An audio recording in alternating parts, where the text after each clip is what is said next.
আলহামদুলিল্লাহ আলহামদুলিল্লাহ ওয়াসসালাতু ওয়াসসালামু আলা রাসূলিল্লাহ ওয়া আলা আলিহি ওয়া আসহাবিহি আজমাইন আম্মা বাদ।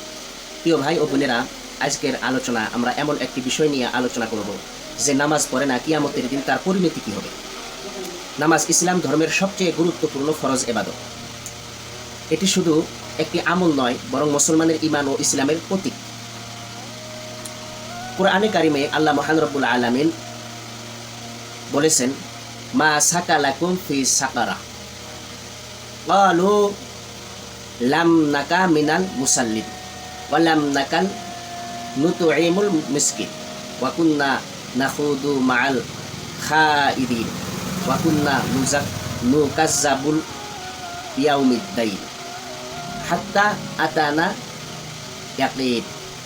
এর বাংলা অনুবাদ হইল, এর অর্থ হইল, তোমাদেরকে জাহান্নামে কি জিনিস নিক্ষেপ করেছে। আল্লাহ জিজ্ঞাসা করবে, তোমাদেরকে জাহান্নামে কি জিনিস নিক্ষেপ করেছে।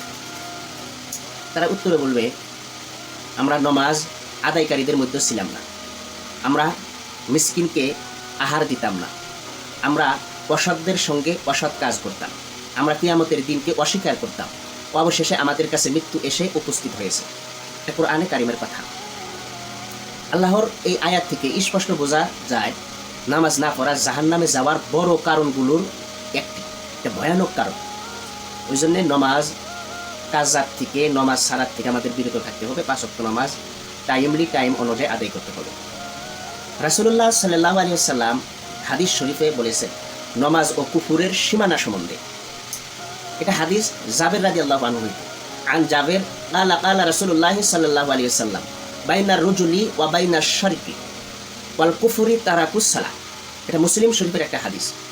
রাসূলুল্লাহ সাল্লাল্লাহু আলাইহি ওয়াসাল্লাম বলেছেন, মানুষ এবং শিরিক ও কুফুরের মাঝে পার্থক্য হইল নমাজ ত্যাগ করা। কত বড় কথা! মানুষ ও শিরিক ও কুফুরের মাঝে পার্থক্য হইল নমাজ ত্যাগ করা।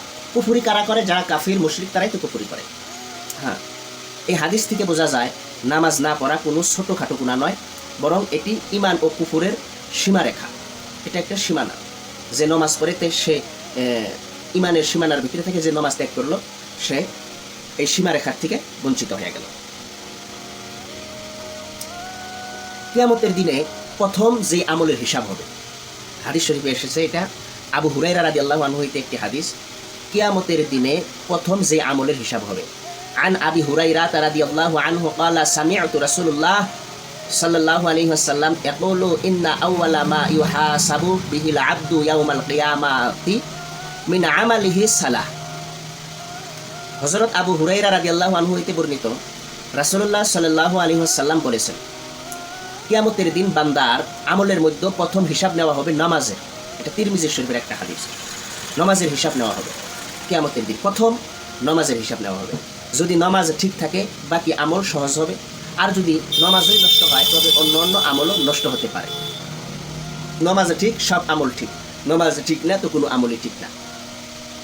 নামাজের ভয়াবহ শাস্তি হিসাবে একটু আলোচনা। প্রিয় ভাই ও বোনেরা, যে ব্যক্তি আল্লাহর ডাকে সাড়া দেয় না, 5 ওয়াক্ত নামাজ পড়তে আলসামি করে, সে যেন ধীরে ধীরে নিজের জন্য জাহান্নামের টিকিট কিনে নিতেছে।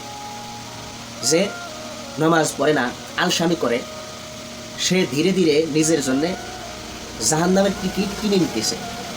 আজ যারা দুনিয়ার কাজে ব্যস্ত হয়ে নামাজ ফেলে রাখছে, কাল তারা কিয়ামতের দিন বলবে, হাই যদি আমি নামাজ আদায় করতাম, আজ এই ভয়াবহ পরিণতির সম্মুখীন হইতাম না বা হইতো না।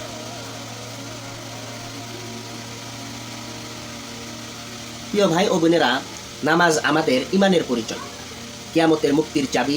আজ থেকে প্রতিজ্ঞা করি, আমরা কেউ নামাজ ত্যাগ করব না, সময় মতো নামাজ জামাতে আদায় করব, পরিবারকেও নামাজের অভ্যস্ত করব, তাকিদ দিব, সবাইকে নামাজ পড়তে বলব। আসুন আমরা সবাই আল্লাহর সামনে নামাজে ঝুঁকে পড়ি, যাতে কিয়ামতের দিন সফলতার সিঁড়িতে দাঁড়াইতে পারি ইনশাআল্লাহ।